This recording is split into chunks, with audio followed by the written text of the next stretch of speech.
माझा आवाज पण नाही, माझे जे लिखाण पण नाही. ऍक्च्युली ते खूप मोठे शाहीर, तुम्हाला अंदाज आवाज असेल त्यांचे लिखाण पण दमदार आणि आवाज तर पहाडी असेल. पण ते असं म्हणतात की माझे लिखाण पण दमदार नाहीये आणि माझा आवाज पण सुस्त आहे.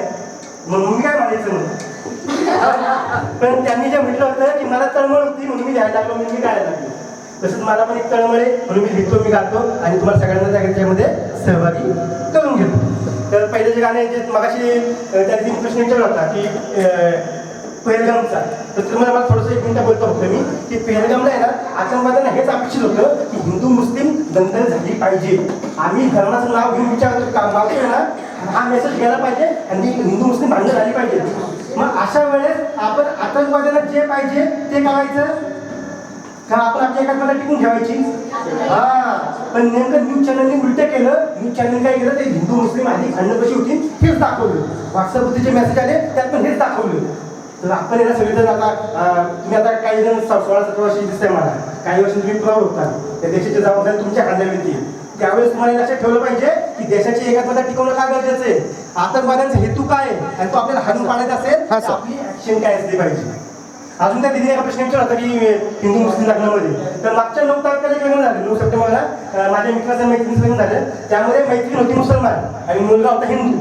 आणि जसं म्हणतात ना की लव जिहाद हिंदू मुलगी असले तर, तसं आता मुस्लिम लोकांमध्ये पण म्हणतात की भगवा जिहाद आहे म्हणून. तर टिपू सुलतान नावाची संघटना आहे सोलापूरमध्ये, त्यांनी तुम्हाला माहिती की जेव्हा स्पेशल मॅरेज काय तुम्ही लग्न करता कोर्टामध्ये तेव्हा नोटीस द्यायला लागते, 1 महिना नोटीस तर लागलेली असते. तर त्या लोकांनी एवढा धमक्या दिल्या घरच्यांना त्या मुलीच्या की हा भगवा जिहाद आहे, तुम्ही आपली मुली देऊन जाऊन देऊ नको. पण तिचे घरचे कंठ होते म्हणून त्यांचं ते लग्न छान झालं. तर शेवटी प्रेमाला कोणची जात आणि धर्म कोणची भाषा त्याच्यामध्ये नसते. तर तेच आपलं एक गाणं आहे की जसं हिंदू आणि मुस्लिम, जसं मग अशी ती दिदी म्हटली की आपण कसं किती वेळ टॉलरेट करायचं. तर ॲक्च्युली आपलं कोणत्या जाती धर्मामध्ये आपण जन्म घेतलाय, आपल्या हातात काहीच नव्हतं, आपण अपघात म्हणून त्या जाती जन्माला आलोय. बघा आपण कोणत्या जाती धर्मात जन्माला आलोय म्हणून आपल्याला काय एक्स्ट्रा भेटलंय, हात पाय किंवा कमी भेटले असं काय का? अजिबात नाही. सगळे जाती म्हणजे पिके म्हणतो की खपा कुठे आहे का नाही, सगळे सेमच आहे. तर आपण ते लक्षात ठेवलं पाहिजे, या जातीच्या बेडीला तोडूया आता, तोडूया आता, या जातीच्या बेडीला तोडूया आता.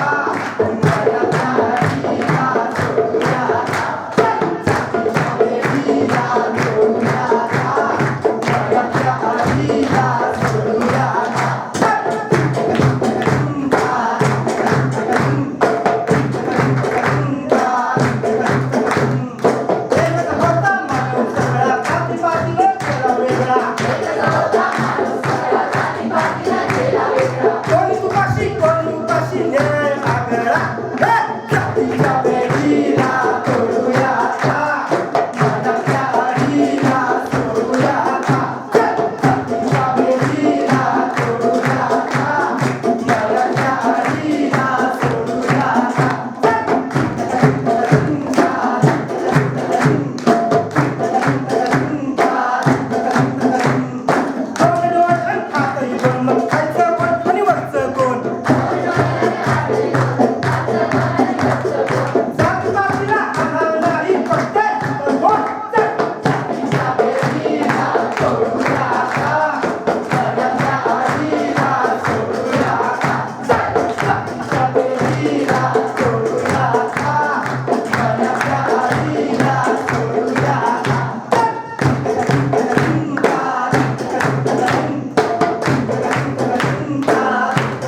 ऍक्शन केलं काय म्हणायचं तुम्हाला?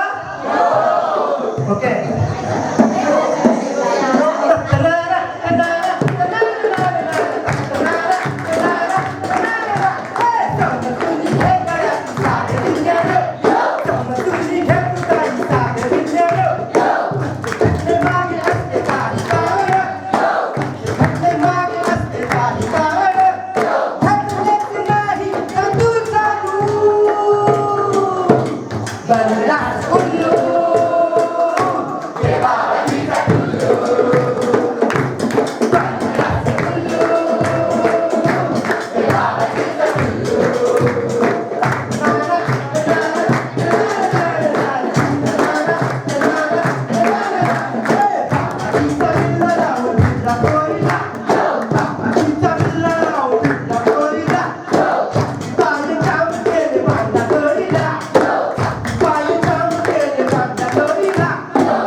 Hello.